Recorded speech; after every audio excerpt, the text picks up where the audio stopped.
এই দিক দিয়ে যাও বাবু, এই যে এই দিক দিয়ে।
হ্যালো এভরিওয়ান, আসসালামু আলাইকুম।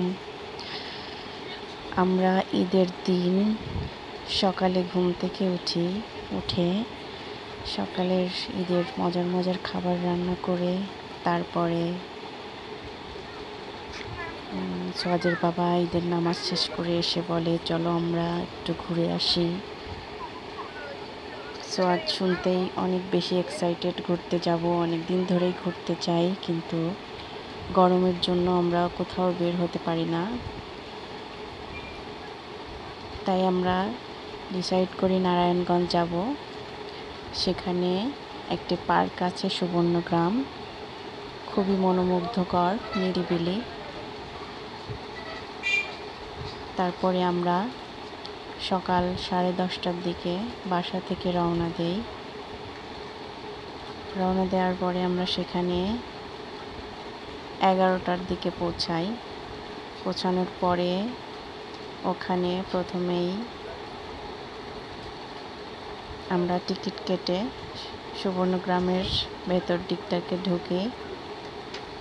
ঢোকার পরে তারপরে আমরা চারিদিকে ঘুরে দেখি। যদিও অনেক রোদ ছিল, তারপরেও আনন্দে সেটা আমাদের খুব বেশি কষ্ট হয়নি। আমরা চারিদিকে ঘুরে ঘুরে দেখেছি। তারপরে ছোঁয়াতকে নিয়ে আমরা বিভিন্ন দিক ঘোরাঘুরি করি। ও তো খুশিতে আত্মহারা।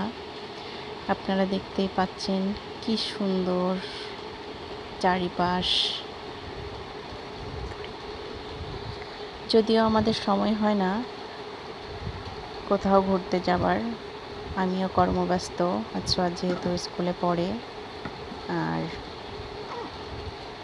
আমরা গ্রামে থাকি। ছোঁয়াদের বাবা তার চাকরি সূত্রে ঢাকা থাকে, তো আমিও চাকরি করি, ছোঁয়াদের বাবাও চাকরি করে। সেক্ষেত্রে আমরা খুঁজে বের করি যে কবে আমাদের ছুটি হবে। তো আমরা এই রমজান যেহেতু এবার